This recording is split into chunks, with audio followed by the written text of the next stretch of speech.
Bonsoir à tous, madame, messieurs, bienvenue à cette édition du journal sur Nyota Télévision. À la une, la mairie de Lubumbashi est décidée de donner un coup de main à l'hôpital Sindwe pour son assainissement. Cette institution hospitalière va accueillir une campagne des soins gratuits, une initiative chapeautée par la présidence de la République.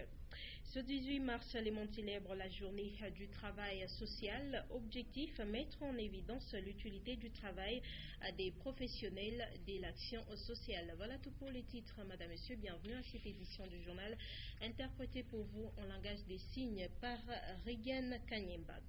Et on commence avec les sports, avec ces images en illustration. Bien sûr, vous le savez, l'actualité marquée par la Ligue nationale des football en sa phase des playoffs, 5e journée. Les tout-puissants Mazembe vient de s'imposer devant les FC Saint-Éloi Lupopo, 1-2. L'ouverture du score des Rogers à Salé à la 30e minute. Mugalou égalise d'une tête à la 65e minute et la tête de Jonathan Bolingui donnera la victoire au tout-puissant Mazembe Anglébert à la 80e minute. Mazembe garde sa place des leaders avec 13 points. Bien avant, les cercles sportifs Don Bosco a battu les football clubs MK de Kinshasa à 3-0. Don Bosco est 3e avec 8 points. Et puis, nouvelle mise en place dans la territoriale, les chefs des cités des Moussochi Kasumbalesa vient de céder son fauteuil à M.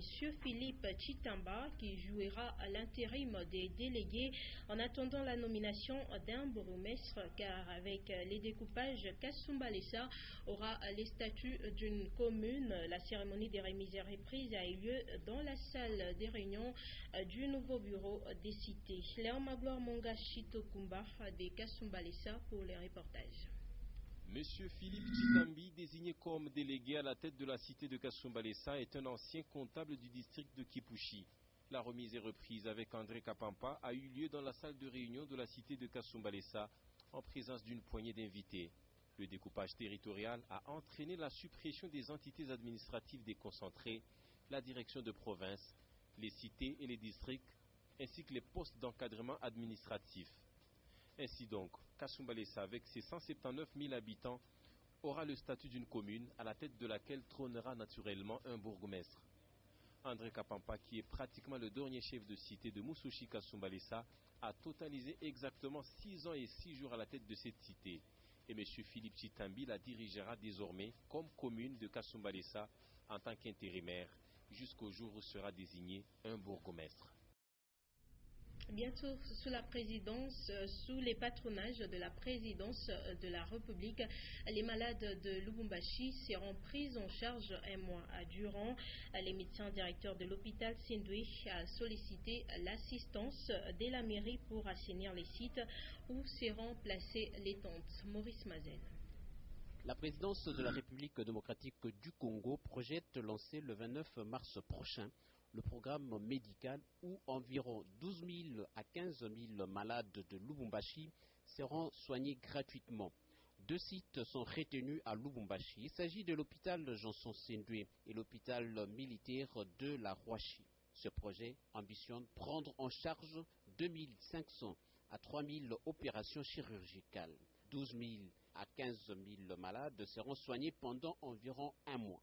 Sa Seigneurie, Madame la Présidente, du chef de l'État est passé. Comme vous le savez tous, nous sommes au mois de mars, le mois de la femme.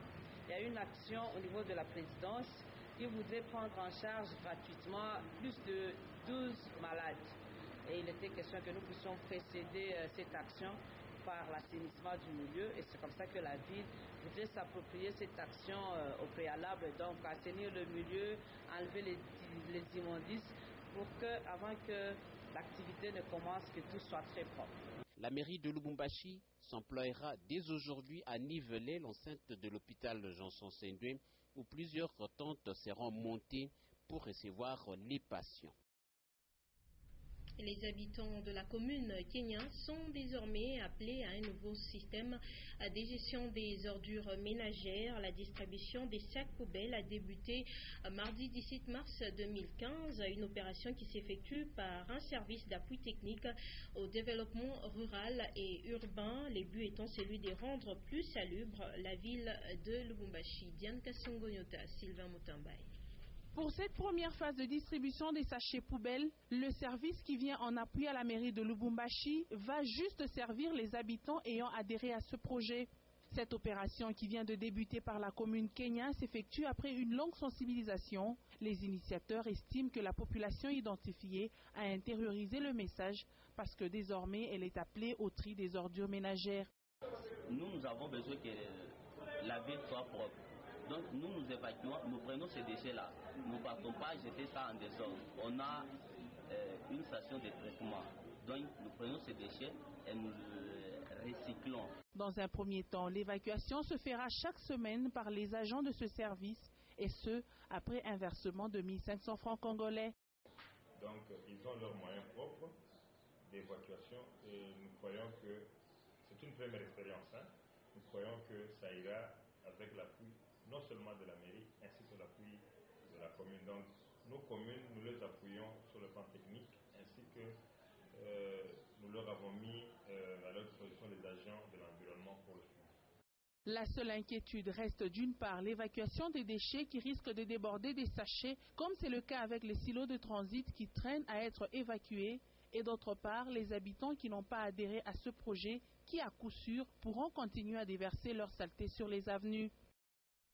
Et on parle d'infrastructure routière. Dans quelques jours, les travaux de canalisation de l'avenue de l'université de Lubumbashi seront achevés. Les ouvriers de l'entreprise commise à cette tâche sont déjà à l'étape des coffrages après la couche des bases. Ainsi donc, cette route nouvellement asphaltée va résister à la détérioration. Edouard Kankou, Richard Chimba. Pendant que les travaux des voiries urbaines sont à l'arrêt sur d'autres chantiers en cette période, ceux des canalisations sur l'avenue de l'université se poursuivent. Les agents et ouvriers de l'entreprise commise à cette tâche sont à pied d'œuvre et procèdent déjà aux travaux de coffrage, même si à d'autres endroits, ils sont encore à l'étape de la couche des bases. Ces travaux de canalisation, une fois terminés, cette route d'une importance capitale pourra être à l'abri d'une détérioration rapide, souvent orchestrée par les eaux des pluies et autres ordures ménagères.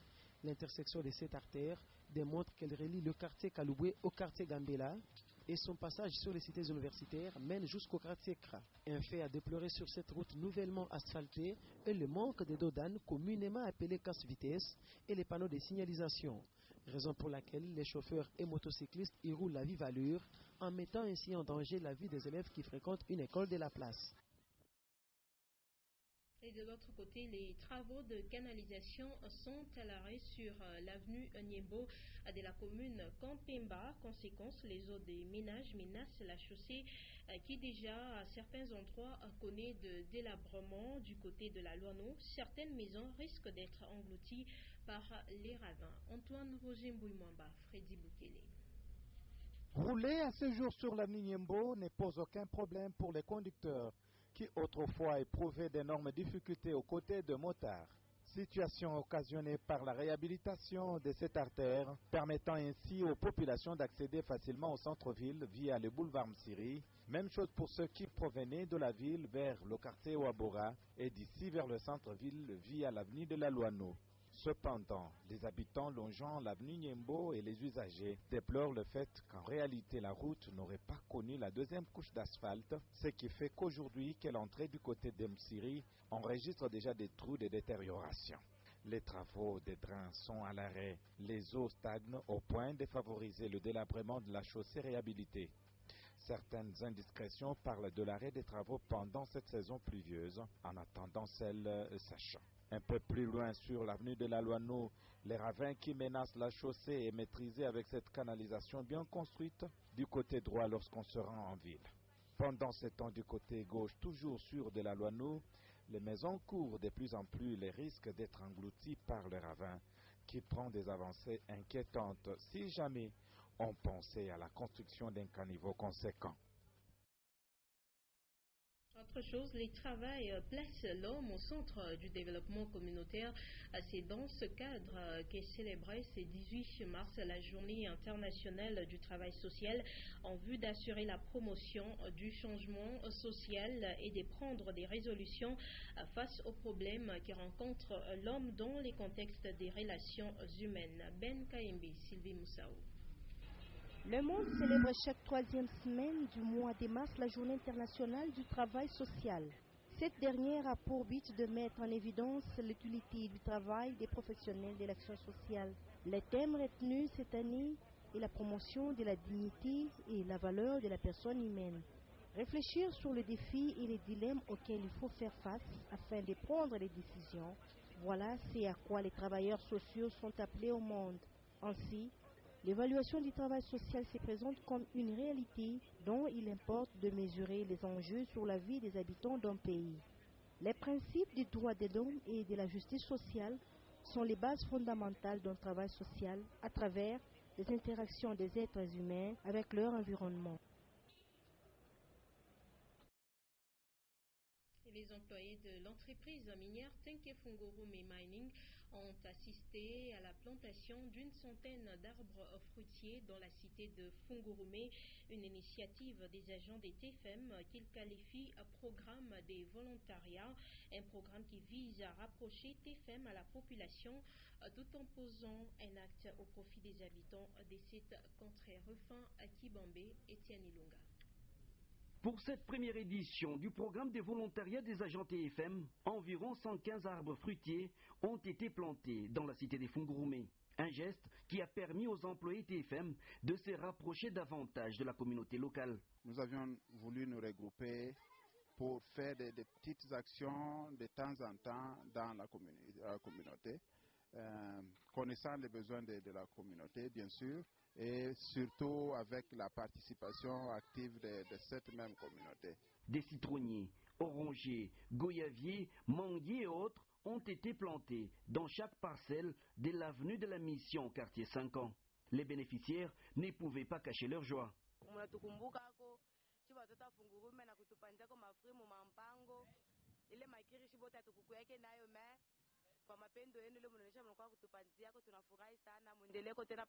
Pour les employés TFM, ces gestes traduisent le bon voisinage entre TFM, leur entreprise, et les populations de la concession. La seule façon que je peux donner mon apport à la communauté, c'est participer à ce travail volontairement sans qu'il y ait quelqu'un derrière moi. Et c'est la seule façon que je suis en train de contribuer au développement de la communauté de Fungurume. Tous ces arbres plantés vont non seulement permettre aux communautés locales d'ici peu de s'approvisionner en fruits de première qualité, aussi les protéger contre les vents violents qui, dans les années antérieures, avaient détruit des maisons de ce coin.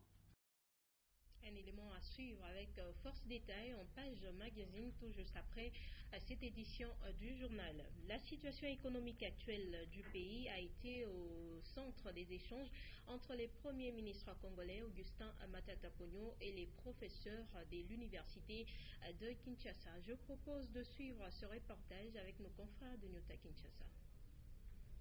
Audience à la primature. La délégation de professeurs de la faculté des sciences économiques de l'université de Kinshasa, accompagnée par son recteur, le professeur Labana, a été reçue ce mercredi par le Premier ministre Augustin Matata Ponyo. La situation économique du pays a été au centre de leur entretien, comme l'explique le professeur Labana au sortir de l'audience. Nous étions invités par son Excellence le Premier ministre. L'université de Kinshasa, à travers son recteur et la faculté des sciences économiques et de gestion, le doyen, le vice-doyen de la recherche, le chargé de l'IRES, le chef du département de l'économie monétaire et madame la professeure. Et le Premier ministre nous a invités pour faire une réflexion ensemble. On a examiné la situation économique de notre pays. Il nous a proposé. C'est un projet de gouvernement qu'à notre tour, nous allons examiner cela pour faire des travaux, publier les résultats et pour accompagner le gouvernement dans le cadre de ces travaux que nous allons amener à l'université. l'Université de Kinshasa. C'est plus qu'un échange d'idées entre le gouvernement congolais et les corps enseignants de l'Université de Kinshasa pour une éventuelle entraide afin de résoudre les différents problèmes auxquels est confrontée la RDC. Et on prend notre rubrique Lu pour vous, les résumés de l'actualité tirés du journal La République, un quotidien d'information paraissant dans la capitale Kinshasa. Lu pour vous, c'est avec Consolate Kandia.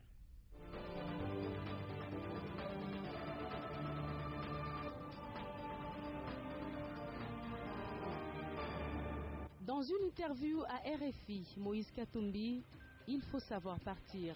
C'est le titre phare du 785e numéro du journal La République, à lire en page 12. À retrouver aussi Afrique du Sud, un Congolais brûlé vif à Durban. Lisbonne veut relancer sa coopération économique avec Kinshasa. Déjà en page 2, les confrères signalent qu'en Afrique du Sud, la communauté congolaise s'inquiète pour la sécurité de ses ressortissants dans le pays. Tôt le lundi matin, un homme originaire de la RDC a été brûlé vif dans la ville de Durban. Les causes ne sont pas encore connues, mais la montée de la xénophobie est significative dans le pays.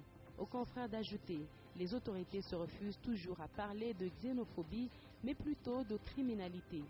Et à la page 5, on peut lire « Après la Belgique et l'Allemagne, le Portugal veut renouer avec sa coopération économique avec Kinshasa ». Le vice-ministre des Congolais qui s'entretenait avec le secrétaire d'État des Affaires étrangères et de la coopération du Portugal a fait savoir que les deux parties ont insisté sur la relance de la coopération économique qui est très ancienne entre les deux pays.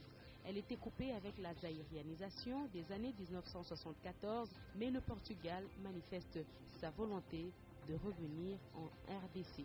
Enfin intervient le point chaud. En tournée dans sa province, Moïse Katumbi confirme son départ de la tête du Katanga. Le confrère Jacques Famba note, le gouverneur du Katanga, Moïse Katumbi, a réservé une fin de non-recevoir à la demande des notables et chefs coutumiers de la future province du Haut-Katanga qui ont tenu à le voir demeurer à la tête de la nouvelle entité. Avec toute politesse du monde, poursuit-il, le gouverneur du Katanga a convié la notabilité à savoir que, je cite, « Pour moi, la politique n'est pas un métier ». Avant de prêcher avec modestie la vertu de l'alternance dans la gestion des affaires de l'État, je ne suis pas le seul Congolais qui doit diriger cette province. Il faudrait l'alternance. J'étais gouverneur pendant 8 ans, c'est beaucoup. Sinon, je vais violer la Constitution. Depuis qu'il a délié sa langue, Moïse Katumbi passe pour le chantre du respect strict des règles de la démocratie. Aussi n'arrête-t-il pas à chaque circonstance de réitérer sa détermination à voir le pays fonctionner à l'intérieur des prescrits de la loi fondamentale. Et au dernier paragraphe, on lit « Il faut reconnaître que le gouvernement est en train de révéler au monde son intelligence, sa dextérité politique jusque-là insoupçonnée. Chacune de ses prestations oratoires accouche de suspense. » Et en se référant à l'interview accordée par Moïse Katumbi à RFI, le journal ouvre ainsi l'article « Le gouverneur du Katanga est plus événementiel en ce moment où il entend quitter son poste qu'au moment où il assumait ses responsabilités. Son départ annoncé catalyse les commentaires et nourrit des interrogations dans le chef de ceux qui entendent forger une justification à ces discours actuels. » Ainsi prend fin celui pour vous. Merci de votre attention.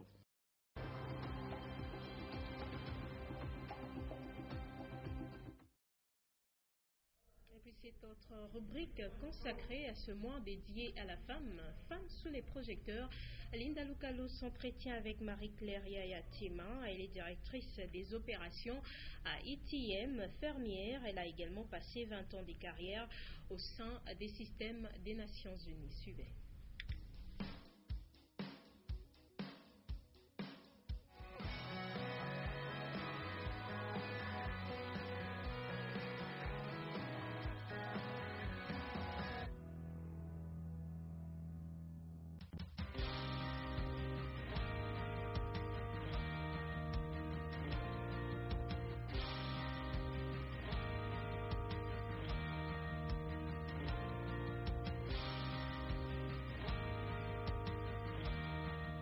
Directrice des opérations de ITM Sahel, Marie-Claire Yaya Tiema a fait des études littéraires à Kinshasa.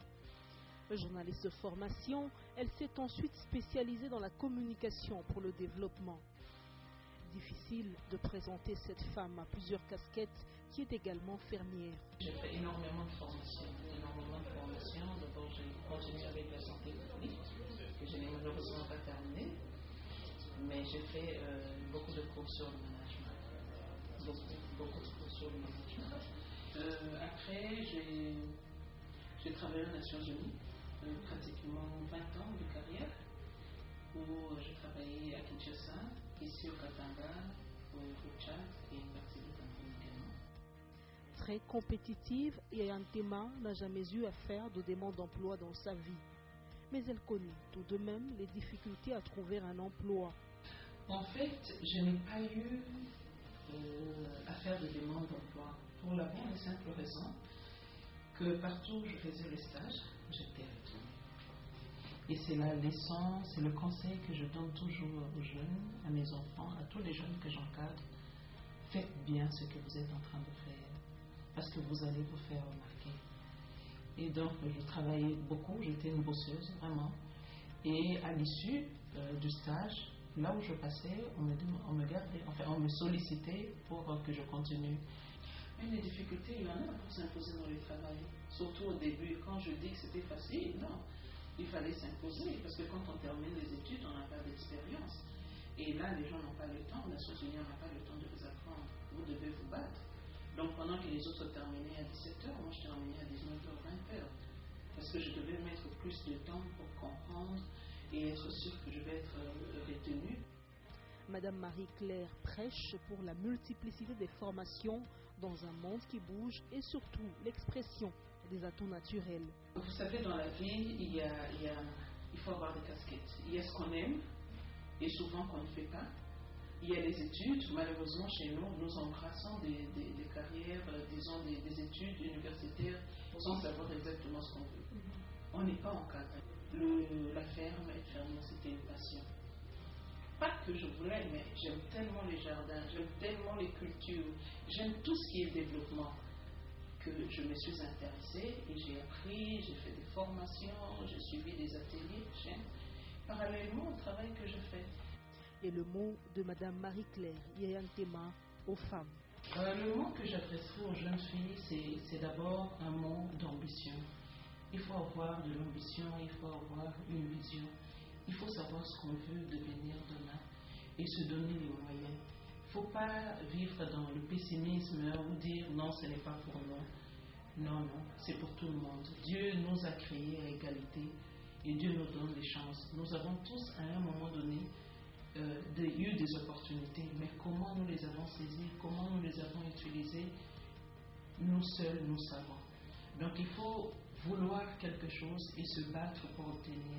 Et un des meilleurs moyens de le faire, c'est le travail. C'est le travail bien fait. C'est le travail bien fait qui fait que les autres vous remarquent pour dire oui, avec celle-là, je peux aller de l'avant. Avec celle-là, je peux faire du bon travail. Avec celle-là, on peut chériner. Donc les femmes ne doivent pas rester en arrière pour dire c'est pour les hommes, ou bien dire non, mon mari ne va pas autoriser, ou mon papa. C'est se battre, se défendre et dialoguer pour obtenir ce qu'elle veut. Je pense que c'est vraiment le travail qui peut aider la femme à aller de l'avant.